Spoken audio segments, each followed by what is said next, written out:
संतों की बात मान ले तो परम पद जेब में है। अब पिताजी जब तक रहे तब तक वो वध करते रहे जीवों का, लेकिन सदन जी ने कभी कभी किसी का वध नहीं किया। वो कुल परंपरागत मांस खरीद लाते और उसी को मुनाफा करके बेचते और परिवार का पोषण करने लगे। एक दिन ये रास्ते में आ रहे थे तो किसी साधु का बटुआ ढीला होगा तो शालिग्राम भगवान गिर पड़े। इन्होंने उठाया कि अच्छा चमकता हुआ कोई पत्थर है, तो शालिग्राम भगवान को लाए तो उन्होंने अंदाज में कि आधा 1 किलो के वजन का काम तो करेंगे, तराजू में रख दिया। हरि श्री हरि श्री हरि श्री हरि, हर समय नाम जपना। ये तो बचपन से शुरू था संतों की कृपा से, और भगवान से अंदर से समर्पण था। ये नहीं जानते थे कि शालिग्राम भगवान है, देखा ही नहीं था कभी भगवान के शालिग्राम रूप को। अब जैसे कोई कहता कि 5 किलो दो तो 5 किलो शालिग्राम बन जाते, 2 किलो तो 2 किलो दो। अब तो बहुत बढ़िया काम की बाट बदलने की जरूरत नहीं, एक ही बाट में जितना मांगो उतना दे देंगे और ठीक वजन उतना ही होता। कभी किसी को संशय नहीं हुआ। एक दिन वो संत समागम करते ही थे तो एक संत भगवान आए। कोई इनके यहां ये भेद नहीं मानता था कि अमुक कुल के, क्योंकि इतने महाभागवत थे। संतों के चरणामृत लेना, उनके पास बैठकर सत्संग करना, तो संत जन इनके यहां आकर के बैठते थे। इनके यहां आकर के थोड़ी देर भगवत चर्चा, बड़े उच्च कोटि के भाव सदन जी के प्रकाशित थे। तो एक संत भगवान ने देखा कि ये तो बड़े सिद्ध शालिग्राम है, इनमें तो चक्र का चिन्ह भी है और ये इससे मांस तोलते हैं। अश्रुपात होने लगे संत जी के कि ऐसा अनर्थ करते हो तुम, भगवान के भक्त हो। संत जी ने सदन जी से बताया कि जानते हो तुम्हारे बांट नहीं है, स्वयं शालिग्राम भगवान है, और इतना घृणित कार्य की तुम, इनसे एक तरफ मांस और एक तरफ शालिग्राम। बड़ी बड़ी उनको व्यथा हुई। सदन जी ने कहा मुझे कुछ पता नहीं, मैं नहीं जानता, मेरे लिए तो ये बहुत सिद्ध बांट है। मैं जितना ग्राहक मांगता है उतना ही, आधा किलो तो आधा किलो, 5 किलो तो 5 किलो बन जाते हैं। आप देखो अपने कुल कर्म को कर रहे हैं और नाम जप कर रहे हैं, और संतों की कृपा है। तो देखो अचानक रास्ते में भगवान शालिग्राम जी मिले थे। उन्होंने कहा अगर ये भगवान है तो आप ले लो, हम तो सेवा पूजा कुछ जानते नहीं, आप इनको ले जाओ। संत जी ले गए और देखो ये हृदय में बैठा लीजिए, संत मिले मतलब आखिरी जन्म हमारा है। विश्वास अगर कर ले, पक्का समझ लीजिए ये तुम्हारा विश्वास काम करेगा। संतों के चरणों का सानिध्य मिला तो देखो सदन जी हरिनाम जपने लगे, सदन जी के हृदय में संतों की प्रति प्रियता बढ़ी, शालिग्राम भगवान मिल, सब बानक बन जाता है। अब संत जी शालिग्राम भगवान को ले गए, एकांत में जाकर के भगवान का पंचामृत से अभिषेक किया और इसके बाद वेद की स्तुति की, पुरुष सूक्त, शास्त्र शीर्षा पुरुषा सहस्राक्षा शास्त्रपाद। भगवान को बिल्कुल अच्छा नहीं लगा। देखो भगवान प्रीति चाहते हैं, सिद्धांत एक अलग होता है। संत जी को लगा था कि कसाई कुल में जन्मे हैं, मांस का उधर पल्ला इधर ठाकुर, क्या अपराध कर रहा है, उनको ऐसा, और बाहरी दृष्टि में लगता भी ऐसा ही है। तो कहा भयो जो पे बड़े कुलहू में जन्म भयो, जब तप नेम व्रत साधन अपार है। कहा भयो तीर्थ अनेकन गमन किए, गयो नहीं जौलो निज मन को विकार है। जौलो मेरे संतन में राखे जाति भेद सदा, तौलो कहो कैसे वह पावे सुख सार है। मेरे साधु नीच पद पंकज ना धोयो, जोलो सब शास्त्रन को पढ़िबोई भार है। जरा भी भाव किसी भी संत जो भगवत मार्ग के प्रतीक है, जाति पक्ष में, रूप पक्ष में, और एक खास बात थी सदन जी में, दैन्यता, कि मैं तो किसी योग्य नहीं, और उनको पता भी नहीं था कि शालिग्राम भगवान है। तो लेके आयो साधु मैं तो बड़ो अपराध कियो अभिषेक, सेवा करी पे न भाई है। ये तो प्रभु रीझे तो पे जोई चाहो सोई, करो गरो भरी आयो सुनिमति बिसराई है। यही हरि उरधारी डारी दियो कुलाचार, चले जगन्नाथ देव चाह उपजाई है, मिले एक संग संग जात वे सुगात सब, तब आप दूर दूर रहे जान पाई है। संत जी ने बड़ा अभिषेक किया, वेद स्तुति की, भगवान को भोग लगाया, बड़ी प्रसन्नता से उच्च सिंहासन पर विराजमान किया। भगवान उसी समय आकाशवाणी हुई, ए साधु, मुझे ये तुम्हारी वेद स्तुति बिल्कुल पसंद नहीं, तुम्हारा ये पंचामृत स्नान भोग ये सब, तुम मेरे भक्त पर नीच बुद्धि करके मुझे लाए हो ना, ये मुझे तुम क्या समझते हो? वेद मेरी श्वासों से ही तो प्रकट हुए हैं। वेद क्या है? भगवान की श्वासों से वेद का प्रादुर्भाव हुआ। सो हरि पढ़े ये अचरज भारी, चारों वेद भगवान के श्वासों से प्रकट हुए। जाकी श्वास वेद श्रुतिचारी, जिनकी श्वासों से चारों वेदों का प्रादुर्भाव हुआ। मैं वेद की स्तुति और गंगा जल से उतना प्रसन्न नहीं होता जितना मैं अपनेपन के भाव से, मेरे सदन जी हैं और मैं सदन जी का हूं, मैं बिल्कुल तुम्हारी सेवा से प्रसन्न, मैं अपराध मानता हूं कि तुम वहां से मुझे लाए हो। साधु जी यह बात सुनकर एकदम घबरा गए। शालिग्राम भगवान को लिया, दौड़ते हुए सदन जी के पास गए और गदगद स्वर में कहा, मैंने भारी अपराध कर दिया, ठाकुर जी को अप्रसन्न कर दिया। मैंने आपके प्रति भाव किया कि आप कसाई कुल में आपका अधिकार ठाकुर का नहीं है, इसलिए आप ठाकुर जी को नहीं जानते हो, आप ऐसा ये लो। ठाकुर जी अप्रसन्न हो गए हमसे, हमने तो पंचामृत से, गंगा जल से सब अभिषेक किया, पुरुष सूक्त का पाठ किया, ले इस श्री ठाकुर जी को आप स्वीकार करो। विधि पूर्वक सेवा से ठाकुर जी प्रसन्न नहीं हुए, अपनेपन से ठाकुर जी को सबसे ज्यादा अपनापन, प्रेम भाव। सदन जी शालिग्राम भगवान अब जो देख रहे हैं वो दूसरा भाव है, ये भगवान है, मुझे तो अभी तक पता ही नहीं था।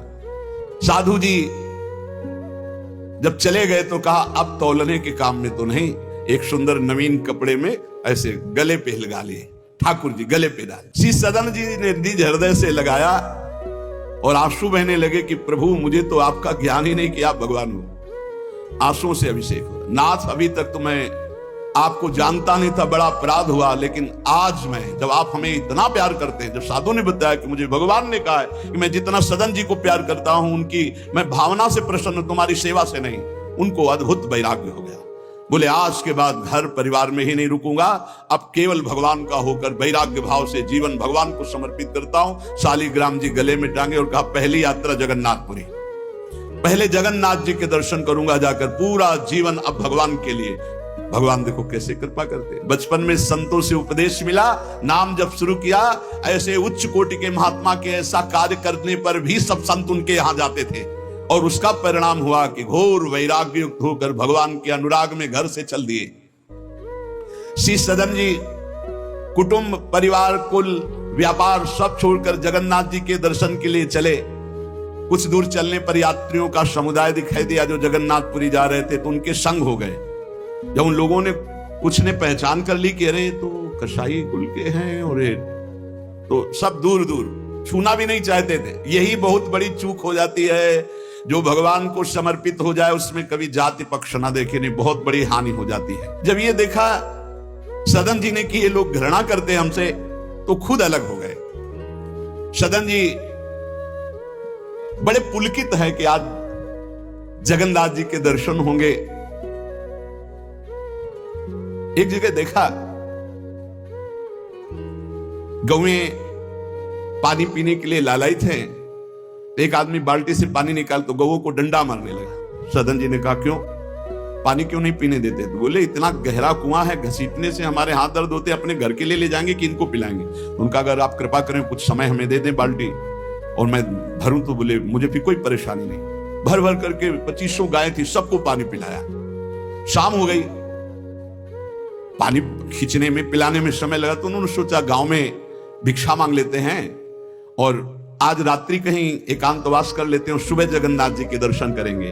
तो आयो मग गांव भिक्षा ले नई ठाव गयो, नयो रूप देखी को तियारी जी परी है। बैठो या ही ठौर करो, भोजन निहोरी कहो, रहो निसि सोई आई मेरी मति हरी है। ले वो मुंह को संग करो, काटो तो न होए रंग, बूझी और काटी पति ग्रीव पे न डरी है। कही अब पागो मोशो, ना तो कौन तो सो मोसो, सुर करी उठी इन मार्यो भीर करी है। बहुत कठिन है वैराग्य लेकर भगवान के मार्ग में परम दयालु स्वभाव श्री सदन जी जगन्नाथ जी के दर्शन करने। रास्ते में एक घर में आवाज लगाई, भिक्षाम दे। भगवान की लीला, एक स्त्री निकली भिक्षा लेकर, देखा रूप तो जो भगवान का नाम जब करते हैं, भगवान आश्रित होते हैं, उनका रूप अलौकिक होने लगता है। एक दिव्य आकर्षण होता है जो सबके चित्त को आह्लाद प्रदान करता है, क्योंकि आनंद स्वरूप भगवान का निरंतर चिंतन होता है। उसके प्रभाव से मुखाकृति में एक अद्भुत लावण्य, एक अद्भुत आकर्षण होता है। वो स्त्री ने देखा कि नवयुवक भिक्षुक तेजस्वी, वो रीझ गई, देखते ही रीझ गई, और उसने कहा कहीं मांगने की जरूरत नहीं, आप यहां बैठो और भोजन करो। सदन जी ने कहा हमें पाना तो है ही, जब आप पवाने के लिए कह रही तो पवा दीजिए। स्वाभाविक, क्योंकि अभी वैराग्य मार्ग में निकले। उस स्त्री ने प्रार्थना की, भोजन बना के पवाया और कहा प्रभु यदि आज रात्रि ही विश्राम कर लें तो आपको क्या, सुबह जगन्नाथपुरी चले जाइए। आपने उस स्त्री के विशेष आग्रह को स्वीकार करके उसके घर में शयन करना स्वीकार कर लिया। जब उसके पति सो गए तो वो रात्रि में उठ करके आई और आपके पास आकर बोली कि मैं आपको देख करके काम से पीड़ित हो चुकी हूं, अतः आप मुझे स्वीकार कीजिए और मैं सदा सदा के लिए आपके साथ के लिए चल दूंगी। सदन जी ने कहा यदि तू मेरा गला भी काट डाले तो भी मैं तुझे स्पर्श नहीं कर सकता, क्योंकि तेरा पति है। अच्छा, उसने गलत अर्थ ले लिया। उसके भाव में आया कि अगर पति है तो ये स्पर्श नहीं करेंगे, अगर पति ना हो तो स्वीकार कर लेंगे। कुआ मदांधो मदना तो रोवा, अंधों में भी अंधा कौन है, बोले जिसमें काम जागृत हो जाए। वो ऐसे काम से व्याकुल हो गई कि सोते हुए अपने पति का बिल्कुल भी प्रियता न रखते हुए गला काट दिया और आकर बोली सदन जी से कि अब मुझे स्वीकार करो, आपको पति का भय था ना, गला काट दिया। सदन जी ने कहा कि तू कितनी नीच है, जब तू अपने पति का गला काट दिया तो तू कितनी नीच है, इतना सोचा है? वैसे ही मैं तुझे स्पर्श नहीं करता, अब तो तुझे देखना भी नहीं। तो स्त्री ने कहा मुझे ऐसा मत समझो कि मैं तुम्हें भी बख्श दूंगी, तेरे कारण मैंने अपने पति का गला काटा है तो फिर तू भी नहीं बच सकता। तो सदन जी ने कहा क्या कर सकते हो? तो उसने कहा मुझे स्वीकार करो, नहीं उच्च स्वर से अभी हल्ला मचाती हूं। माया का विचित्र तांडव, और मैं जोर जोर से सबको कहूंगी कि ये मेरे साथ गलत करना चाहता था, मैंने रोका, मेरे पति ने रोका, मेरे पति का गला इसने काट दिया, इसलिए अभी कहती हूं मैं आजीवन तुम्हारे साथ रहूंगी, मुझे ले चलो।